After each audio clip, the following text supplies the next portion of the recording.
যখন শ্রীকৃষ্ণ নিলেন কর্ণ ও যুধিষ্ঠিরের দানশীলতার পরীক্ষা, কিন্তু কেন শ্রীকৃষ্ণ এমনটা করেছিলেন এবং এই পরীক্ষায় কে বিজয় লাভ করেছিল, সূর্যপুত্র কর্ণ নাকি ধর্মরাজ যুধিষ্ঠির? এই সব প্রশ্নের উত্তর আমরা জানব আজকের এই ভিডিওতে। একবার ভগবান শ্রীকৃষ্ণ অর্জুনকে অসুররাজ বলির দানশীলতার কথা বলছিলেন, যে তিনি কিভাবে ভগবান রূপী বামনকে ভূমিদান করেছিলেন। বলির দানশীলতার কথা শুনতে শুনতে হঠাৎই অর্জুনের মধ্যে একটি প্রশ্ন জাগে। তিনি বললেন, মাধব, বলির মতো আর কোনো দানই কি এই পৃথিবীতে আছে?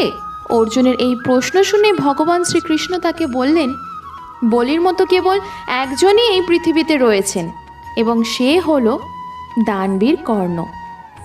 ভগবান শ্রীকৃষ্ণের মুখে কর্ণের প্রশংসা শুনে অর্জুন খুব ঈর্ষা হয় এবং তিনি ভগবান শ্রীকৃষ্ণকে বলেন, মাধব, আপনি কর্ণের একটু বেশি প্রশংসা করেন। আমাদের জ্যেষ্ঠ ভ্রাতা যুধিষ্ঠিরও একজন মহান দানবীর।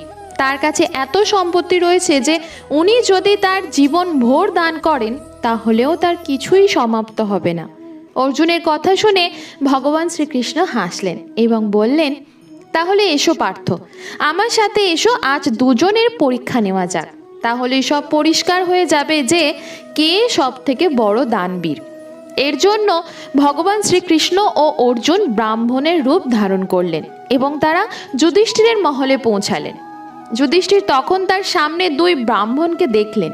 তিনি বললেন, হে ব্রাহ্মণগণ, আমি আপনাদের কি প্রকার সাহায্য করতে পারি?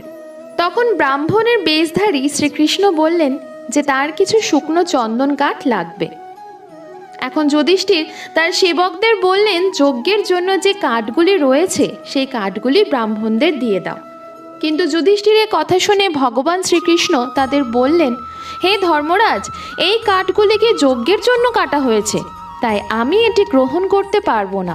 এই কথা শুনে যুধিষ্ঠির চিন্তায় পড়ে গেলেন, কারণ মহলের বাইরে তখন বৃষ্টি পড়ছিল। এমন অবস্থায় তিনি কিভাবে চন্দন কাঠের ব্যবস্থা করবেন? যুধিষ্ঠির একটু ভেবে শ্রীকৃষ্ণকে বললেন, এখন তো চারিদিকে বৃষ্টি হচ্ছে, শুকনো চন্দনের কাঠ এইরকম অবস্থায় পাওয়া খুবই মুশকিল। এখন আপনি চাইলে কাঠের বদলে অন্য যে কোনো বস্তু চাইতে পারেন।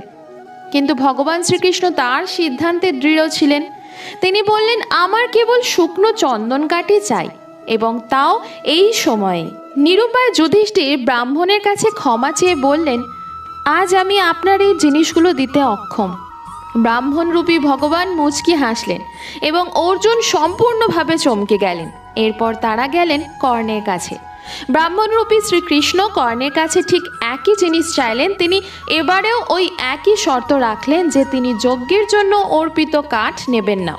সব শুনে দানবীর কর্ণ তাদেরকে কিছুক্ষণ অপেক্ষা করতে বললেন। অর্জুন এবার একটু চিন্তায় পড়ে গেলেন। তিনি ভাবলেন, কর্ণ এবার কি দিব্যাস্ত্রের প্রয়োগ করবে, যার ফলে ভেজা কাঠও শুকিয়ে যাবে। যদি কর্ণ আগ্নেয়াস্ত্রের প্রয়োগ করে তাহলে তো সব কাঠ পুড়ে ছাই হয়ে যাবে। এমন অবস্থায় সে কিভাবে দান করবে? ওইদিকে কর্ণ চোখের পলকেই তার মহলের মুখ্য দ্বার ভেঙে ফেললেন, যেটি চন্দনের তৈরি ছিল।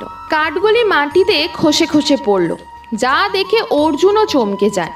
তখন শ্রীকৃষ্ণ বললেন, হে অঙ্গরাজ, আমি এই কাঠ গ্রহণ করতে পারবো না, কারণ এই দরজা অনেক মানুষের স্পর্শে অপবিত্র হয়ে গেছে। শ্রীকৃষ্ণের এই কথায় কর্ণ একটু ভাবলেন এবং হাত জোর করে তাদেরকে তার কক্ষে আসার অনুরোধ করলেন। কক্ষে তিনি তার পালঙ্ককে, অর্থাৎ যার ওপরে তিনি বিশ্রাম করতেন, তাকে তীর দিয়ে কেটে ফেললেন। ভাঙা পালঙ্কের কাঠ চারিদিকে ছড়িয়ে পড়ল। এবার ভগবান শ্রীকৃষ্ণ কিছু বলার আগেই অঙ্গরাজ বললেন, আমার দিব্য কবচ ও কুণ্ডলীর কারণে এখনও এই কাঠ অপবিত্র হয়নি, আপনি এটিকে গ্রহণ করুন। কিন্তু আরও একবার কর্ণের পরীক্ষা নেওয়ার জন্য শ্রীকৃষ্ণ কর্ণকে জিজ্ঞাসা করলেন, আমি যদি এটিও না গ্রহণ করি তাহলে কি করবেন অঙ্গরাজ?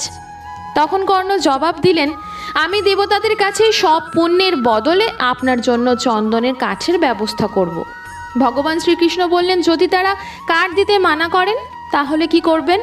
তখন কর্ণ বললেন, আমি আমার বিজয় ধনুষ, তর্কুশ, সকল দিব্যাস্ত্র দেওয়ার জন্য প্রস্তুত থাকব এবং তার বদলে আমি আপনার জন্য চন্দনের কাঠের ব্যবস্থা করব। শ্রীকৃষ্ণ তো আগে থেকেই জানতেন কর্ণের ব্যাপারে, কিন্তু অর্জুন কর্ণের এই দানশীলতাকে দেখে স্তম্ভিত হয়ে গেলেন। তার এই হাল দেখে ভগবান শ্রীকৃষ্ণ বললেন, পার্থ, তুমি বুঝেই গেলে যে কর্ণকে কেন আমি সব থেকে বড় দানবীর বলি। চন্দনের দ্বার হোক বা চন্দনের পালঙ্ক, এগুলো তো যুধিষ্ঠিরের কাছেও ছিল, কিন্তু দান দেওয়ার সময় এগুলির কথা তিনি একবারও ভাবেননি। যুধিষ্ঠির একজন দানবীর, একথা সত্য, কিন্তু কর্ণ সংসারের সব থেকে বড় দানী এবং এর মধ্যে কোনো সন্দেহ নেই। এই দানবীরতার কারণেই কিন্তু তার মৃত্যু হয়। বন্ধুরা, আপনারা এই বিষয়ে কি মনে করেন? আপনাদের মতামত কমেন্টের মাধ্যমে অবশ্যই জানাবেন। আশা করি আজকের এই ভিডিওটি আপনাদের ভালো লেগেছে, এবং যদি ভিডিওটি ভালো লেগে থাকে অবশ্যই একটি লাইক এবং সাবস্ক্রাইব করে নেবেন। জয় শ্রীকৃষ্ণ, রাধে রাধে।